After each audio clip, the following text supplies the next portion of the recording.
La lutte contre les changements climatiques est une question cruciale. C'est pourquoi Africa Environnement Plus est revenu aujourd'hui sur la COP, qui est l'une des rencontres les plus importantes de l'environnement. Mesdames et messieurs, telle est la substance de notre émission. Bonjour et bienvenue à toutes et à tous.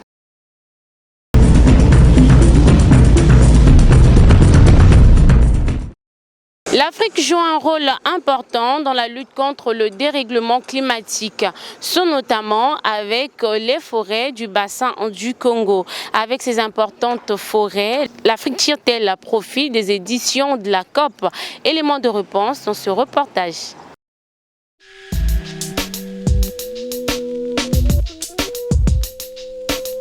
L'Afrique occupe une place de choix dans la lutte contre les changements climatiques, alors qu'elle émet seulement environ 3 à 5% des gaz à effet de serre.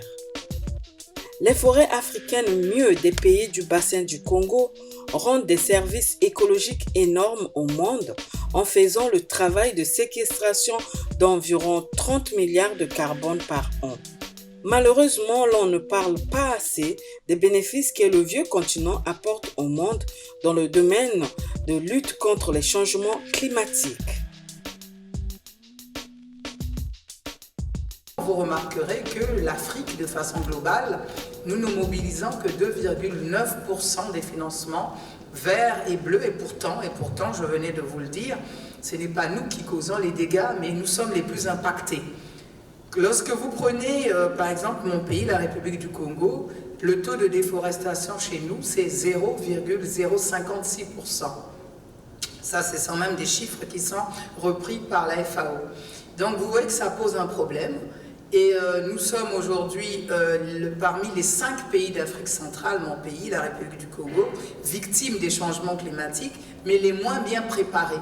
Donc il y a des érosions, il y a des inondations, il y a des sécheresses, il y a des problèmes de climat, il y a des problèmes d'agriculture. Il nous faut des financements pour aller vers des villes résilientes, vers une agriculture résiliente. On a des problèmes de sécurité, des problèmes des populations qui doivent déménager parce qu'il y a des inondations. Donc nous sommes vraiment impactés, mais nous n'avons pas du tout ces financements. Et aujourd'hui, on ne peut pas vous dire que nous ne savons pas ce que nous voulons, puisque nous avons des plans d'investissement. Le bassin du Congo a un plan d'investissement. Nous sommes au même titre que les 2 autres commissions sœurs de l'Union africaine. Selon les histoires du changement climatique, ce n'est pas l'Afrique qui cause ces problèmes, mais aujourd'hui, c'est nous qui souffrons beaucoup. Et en tant que la jeunesse, nous avons les droits pour demander ce qui est bon pour notre continent ou bien nos pays. Et c'est obligatoire pour des autres pays nous donner pour les fonds pour correct these mistakes en tant que comment on dit ça en français? Oui, des problèmes. Oui, et aussi nous avons les compétences à comprendre, à faire des actions pour aider nos pays et les gens qui n'ont pas la voix pour dire ce qu'on fasse en tant que l'effet négatif. Nous sommes la voix du sans-voix. Grâce à la médiathèque, grâce à la technologie, on a la voix pour demander ce qui est bon pour protéger nos environnements et pour protéger nos peuples en Afrique. Il est extrêmement important aujourd'hui de préserver la nature, de préserver les écosystèmes, comme les forêts dans le bassin du Congo. Et on pense évidemment qu'il faut des financements pour cela. Et ça, c'est par contre un sujet, un point d'amélioration de la COP28. où les financements qui ont été mis sur la table, notamment pour la protection de la biodiversité, sont insuffisants. Donc aujourd'hui, on a besoin de plus de financement parce qu'on a ces accords internationaux qui existent sur le climat, sur la biodiversité, et maintenant il faut les mettre en œuvre. Et dans la mise en œuvre, il est très important de s'occuper des forêts, comme les forêts de l'Amazonie, comme les forêts dans le bassin du Congo. Donc, au niveau de la COP 28, c'est une COP un peu particulière. Pourquoi je le dis? Toutes les parties prenantes sont ici, mais le nombre, sans exagérer, comme eux-mêmes disaient, on pouvait atteindre près de 70 000 personnes. Alors nous sommes venus, c'est une COP climat. Vous savez que le climat a deux pieds, l'adaptation et l'atténuation. Alors l'Afrique, vous savez qu'on est un continent vulnérable. Donc dans notre vulnérabilité, nous demandons qu'il y ait la prise en compte dans les deux volets des changements climatiques. Nous avons préféré maintenant que ce soit au niveau de l'adaptation. Alors quand on parle de l'adaptation, nous voyons le volet justice climatique. Pourquoi? Parce que, Dieu merci, ils ont accepté ici, dès le premier jour de l'ouverture, le président de la COP 28 qui est abrité par les Émirats Arabes Unis, ils ont donné le top pour dire que non, ils acceptent et 100 milliards qu'ils vont mettre à la disposition pour, comme leur engagement pour les dommages, des pertes et dommages. Parce que, monsieur le journaliste, il faut noter qu'en termes d'émissions de gaz à effet de serre, nous nous polluons autour de 3,85%. Et ceci a été redit lors des négociations. Mais pourquoi l'Afrique doit aujourd'hui payer ce tribut, elle qui pollue moins? Donc bien au contraire, notre résilience économique qui est très faible ne nous pousse pas aujourd'hui à se lancer dans des grands enjeux contraignants économiquement et énergétiquement. Plutôt, nous devons mettre la pression pour que ces pays pollueurs prennent conscience aujourd'hui que l'Afrique a aussi besoin d'une croissance économique, parce que l'Afrique a une jeunesse, l'Afrique a un avenir et l'Afrique doit se développer. L'Afrique doit s'engager au développement économique. Mais à côté de cela, monsieur le journaliste, nous avons aussi l'agenda 2030 des Nations Unies. Je disais tout à l'heure que 80% des pays africains sont des pays en voie de développement. Et aujourd'hui, l'Afrique serait bientôt le continent de l'avenir, de l'espoir. Mais pour atteindre ce niveau, nous avons besoin d'un développement économique. Mais ce développement économique passe aussi par la mobilisation des fonds additionnels. Tout à l'heure, je parlais de l'accord de Paris sur le climat en 2015, où fut initié éventuellement prévu la réduction des émissions de gaz à effet de serre, le maintien de la température mondiale en dessous de 2 degrés, voire le stabiliser à 1,5 degré Celsius, mais le débouclage de 100 milliards de dollars pour accompagner les pays en voie de développement. Aujourd'hui, plusieurs années plus tard, nous remarquons que ces fonds tardent à être mis en opérationnalité. Donc nous pensons qu'il est important dans nos négociations, et ce qui a été fait ici, dans les négociations, de booster ce volet-là, car aujourd'hui, on ne peut plus parler de développement économique sans parler de préservation de l'environnement. L'Afrique ne tire pas suffisamment profit des conclusions des grands rendez-vous mondiaux environnementaux, à l'instar des conférences de l'ONU sur les changements climatiques. Quelques oufs de soulagement commencent à se faire sentir depuis la COP 21 de Paris sur le climat en 2015, conférence au cours de laquelle les parties africaines et des États insulaires ont commencé à voir un tout petit peu le bout du tunnel en faisant parler d'eux, ceux jusqu'à la COP 28 de climat en passant par Marrakech en 2016 pour la COP 22, à Bonn en Allemagne en 2017 lors de la COP 23 organisée par un État insulaire, les îles Fidji. À Sharm el-Sheikh, à l'occasion de la COP 27 dite COP africaine et hier à Dubaï lors de la COP 28, conférence qui a battu tous les records en termes de participants avec près de 80 000 personnes accréditées. Le précédent record était établi à la COP 27 de l'Égypte avec 49 000 accréditations distribuées. Ceci pour montrer l'engagement des Africains à lutter contre les changements climatiques. Les Africains, les pays sous-développés et les États insulaires prennent de plus en plus une part active aux débats mondiaux climatiques. Cela prouve à suffisant la détermination de ces États à lutter contre les changements climatiques car ces conséquences sont devenues trop désastreuse partout dans le monde. Les financements qui ont été dédiés aux pertes et dommages, qui est un sujet très important, notamment pour les pays les plus vulnérables aux impacts du changement climatique. Sur les points négatifs, évidemment, il faudra faire très attention quand on parle de transition énergétique à ne pas laisser de place à ce qu'on appelle des fausses solutions, à des solutions qui ne sont pas en lien avec ce que la science nous recommande pour limiter le réchauffement climatique à 1,5 degré. La question la plus difficile en fait, de ces accords internationaux, c'est qu'on se met d'accord sur une échelle internationale et derrière, il faut que ces promesses elles soient mises en œuvre par des actions concrètes et pour les pays qui ont le moins contribué au réchauffement climatique et qui en subissent les conséquences en premier lieu et qui en subissent déjà les conséquences. C'est extrêmement important qu'on sorte de l'ère des promesses et qu'on entre dans l'ère de l'action. Il y a des changements qui sont profonds, qui doivent être faits pour tous les pays, que ce soit des pays en développement ou des pays développés. Il faut maintenant avoir un peu de courage dans les décisions, dans les mesures qu'on prend, du courage politique et puis citoyen aussi, je pense, parce qu'il faut faire pression en fait sur les gouvernements nationaux et sur les coopérations. Déterminés à parler d'une seule voix lors de la grande conférence internationale sur les changements climatiques, les pays africains étaient à Dubaï avec une série de requêtes et des grandes ambitions structurantes, parmi lesquelles le respect et la mise en œuvre de l'accord de Paris sur le climat. Le rappel de certains engagements non tenus depuis la COP 15 de Copenhague. Le développement des fonds d'aide aux pays pauvres. L'implication grandissante des nations en développement, la diminution progressive de la dépendance aux énergies fossiles, etc.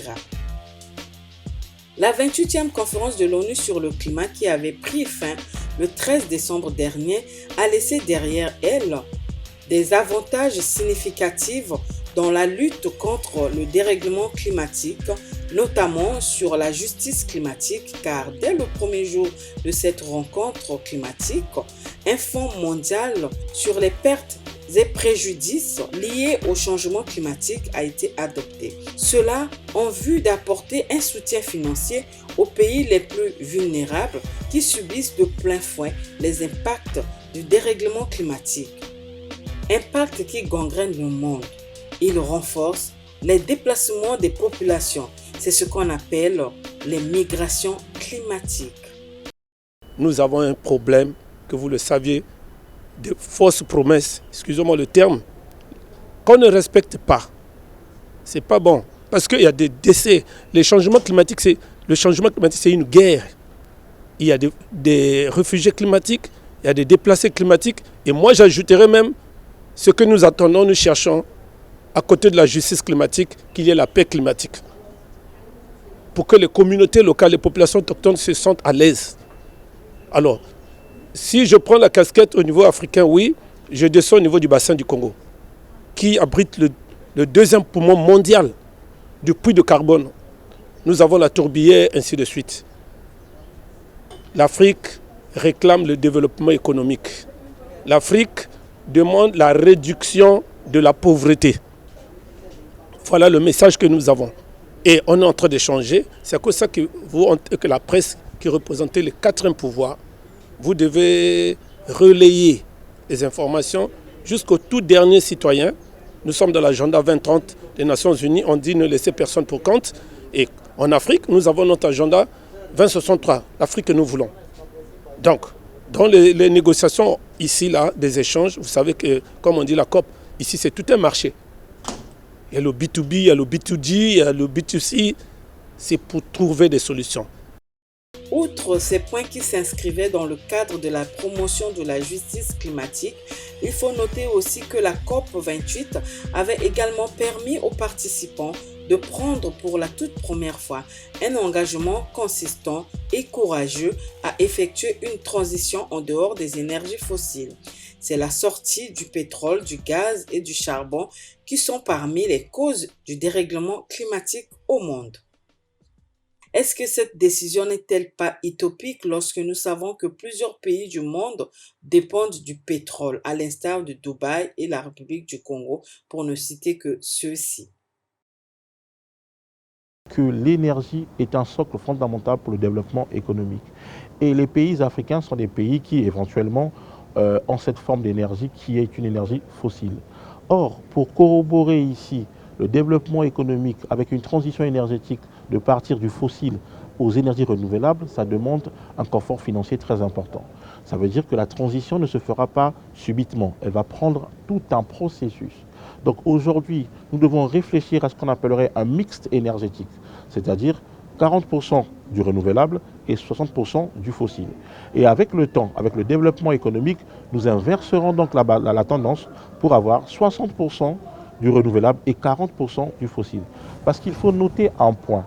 Pour mettre en place aujourd'hui une dynamique énergétique verte et renouvelable, ceci nécessite des années d'études, des années de transformation. Et l'Afrique, vous savez, que 80% des pays africains sont des pays en voie de développement. Donc le premier problème pour nous d'abord, c'est le challenge du développement économique. Mais nous devons faire la pression plutôt. Nous devons plutôt faire la pression aux pays pollueurs. Ces grandes puissances économiques, c'est à ces puissances aujourd'hui de sortir totalement des énergies fossiles et de migrer vers des énergies renouvelables dites propres. Parce que, monsieur le journaliste, il faut noter qu'en termes d'émissions de gaz à effet de serre, nous nous polluons autour de 3,85%. Et ceci a été redit lors des négociations. Mais pourquoi l'Afrique doit aujourd'hui payer ce tribut, elle qui pollue moins? Donc bien au contraire, notre résilience économique qui est très faible ne nous pousse pas aujourd'hui à se lancer dans des grands enjeux contraignants économiquement et énergétiquement. Plutôt, nous devons mettre la pression pour que ces pays pollueurs prennent conscience aujourd'hui que l'Afrique a aussi besoin d'une croissance économique, parce que l'Afrique a une jeunesse, l'Afrique a un avenir et l'Afrique doit se développer.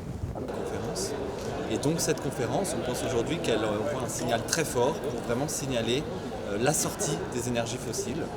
Et évidemment, ça c'est un signal positif, même si évidemment il y a des réserves sur des solutions qui pour nous ne sont pas des solutions, on va dire, durables. Mais on pense quand même que la sortie des énergies fossiles, c'est le résultat principal, c'est le signal important envoyé par la COP28. C'est vraiment qu'il va falloir désormais s'atteler à la mise en œuvre au niveau national. Il va falloir faire en sorte que les plans nationaux mis en œuvre par les États intègrent les signaux qui ont été envoyés par la COP28 sur la sortie des énergies fossiles, sur la préservation de la nature, sur la question des systèmes alimentaires. Donc mise en œuvre au niveau national et ensuite question des financements. Il va falloir que les pays les plus riches notamment envoient des financements beaucoup plus importants que ce qui a été le cas jusqu'à présent pour soutenir, on va dire, la transition énergétique, la transition bas carbone dans notamment les pays les plus vulnérables. Plus les années passent, plus les conséquences liées au changement climatique changent de dimension de destruction. Les preuves sont palpables. En effet, vers la fin 2023 et début 2024, les dégâts causés par les changements climatiques étaient très alarmants partout dans le monde. Par exemple, les inondations dévastatrices ont été enregistrées dans presque tous les pays du monde entier. Pays riches, États insulaires, pays sous-développés et pays pauvres étaient tous victimes de ces inondations désastreuses. On peut citer pêle-mêle l'Italie, la France, l'Allemagne, la Libye, l'Afrique, plus particulièrement la République du Congo et la RDC. Dans tous ces pays, les populations avaient les pieds dans l'eau. L'état des lieux et des dommages de ces inondations ont pris beaucoup de temps pour être remédiés. Celles-ci ont causé des érosions et autres dégâts dans plusieurs domaines, surtout dans le domaine agricole et touristique. Un véritable drame écologique planétaire. Tout compte fait, la lutte contre la crise climatique doit être une affaire de tous, car l'avenir de l'humanité en dépend. Ainsi, nous osons croire que les 3 accords conclus lors de la COP28 de Dubaï représentent des avancées significatives vers un avenir durable et que les solutions durables doivent être prises afin que les conséquences néfastes des changements climatiques soient allégées. Espérons aussi que les décisions prises lors de la COP 21 de Paris en 2015 seront totalement respectées pour que l'on ne parle plus des changements climatiques.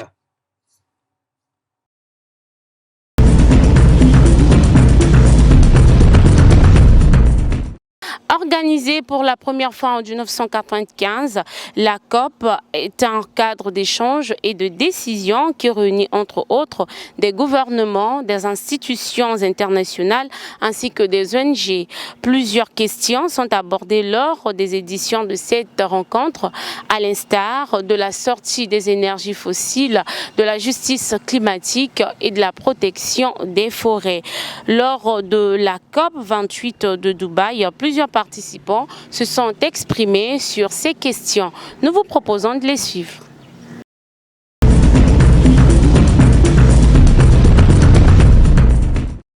Cette COP28, déjà, elle a mis sur la table un sujet très important qui est le sujet des énergies fossiles. Ça faisait 30 ans, évidemment, que les COP climat n'avaient pas explicitement mis ce sujet à l'agenda. Et là, il est vraiment arrivé dans les conclusions formelles de la conférence. Et donc cette conférence, on pense aujourd'hui qu'elle envoie un signal très fort pour vraiment signaler la sortie des énergies fossiles.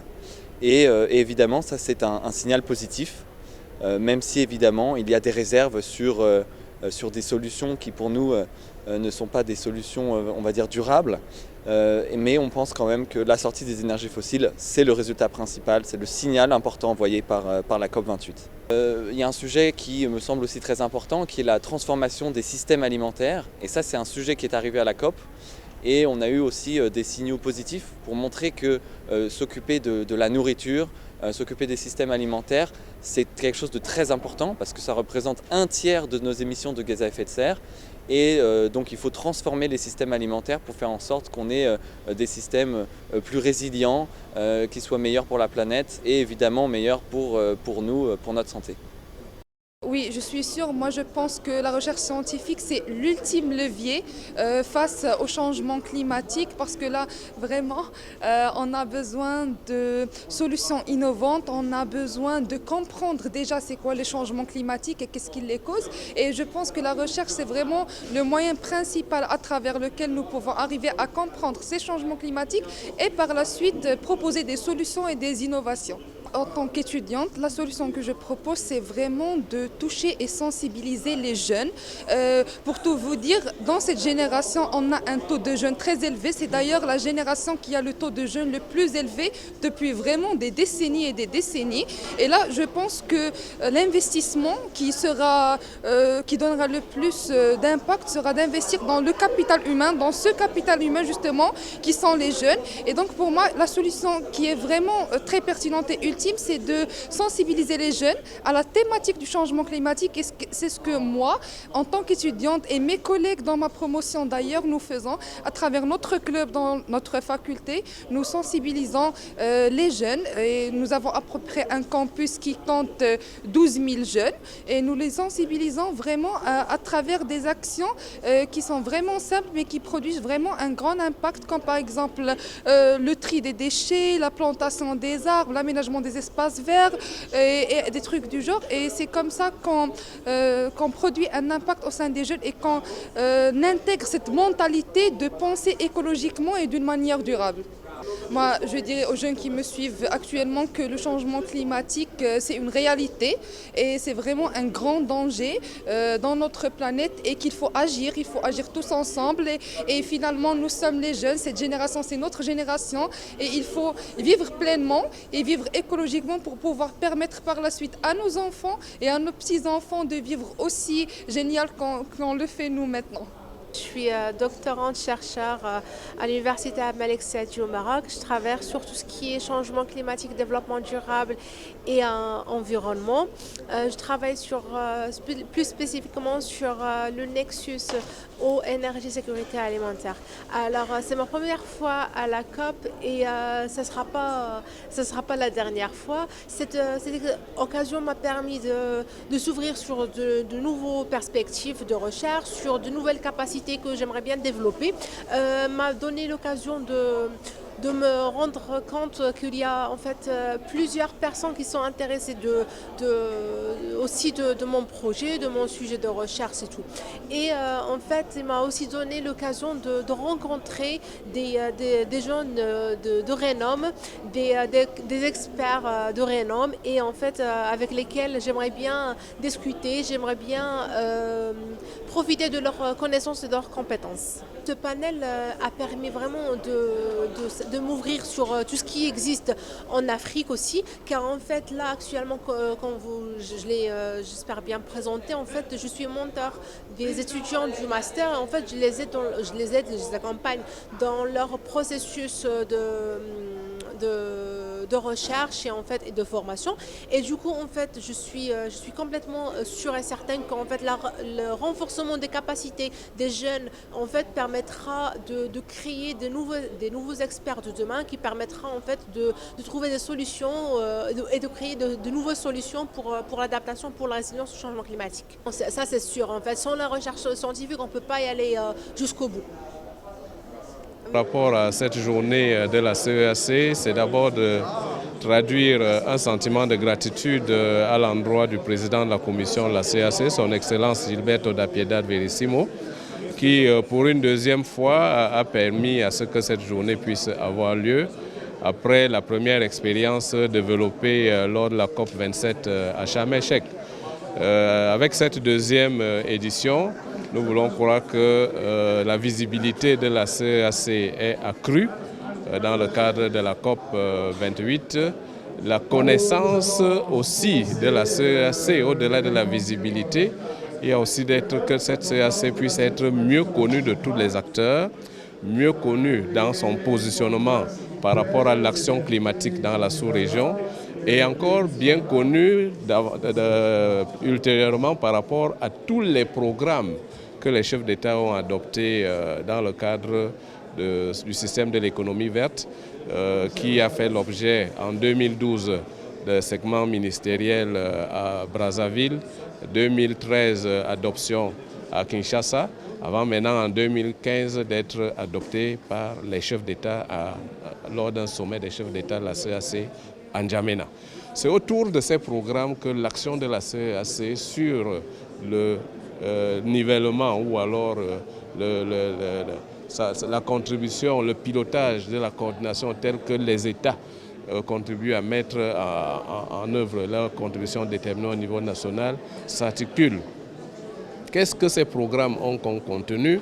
Comment est-ce qu'ils peuvent être mis en œuvre? Et comment est-ce qu'on peut capter des financements au niveau des partenaires au développement? Voilà tout ce que nous avons à cœur de pouvoir voir une COP comme celle à laquelle nous avons participé et une journée comme celle-ci, développer la visibilité, la connaissance pour l'action en faveur du climat. Et l'action en faveur du climat, c'est de dire aussi que nous avons des États qui sont en voie de développement. C'est dire également que nous avons l'obligation de nous développer. Nous avons la satisfaction à rechercher du bien-être de nos communautés, de nos populations.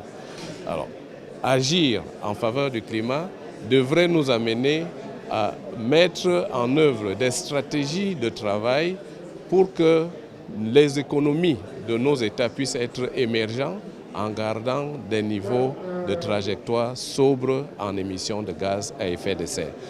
C'était de présenter nos différents plans d'action pour les 3 prochaines années dans le domaine de la transparence climatique. Et pour ça, ce qui est important et ce qui a été intéressant, c'est que tous les pays de la sous-région ont le même défi et tout le monde le reconnaît. Et nous nous sommes mis d'accord que nous allons travailler ensemble pour aborder les défis climatiques et aborder ces grands défis de développement de nos différents pays. Une autre chose très intéressante est que nous avons déjà la main tendue du GEF. Ça, c'est vraiment très intéressant. Donc, c'est déjà une promesse ferme de financement. Et nous croyons vraiment qu'avec l'aide ou avec l'apport du EB et de la CAC, nous allons aller vers d'autres partenaires, nous allons aller vers le renforcement des capacités et nous allons travailler la main dans la main pour qu'enfin nous puissions vraiment être des solutions basées sur la nature en matière climatique.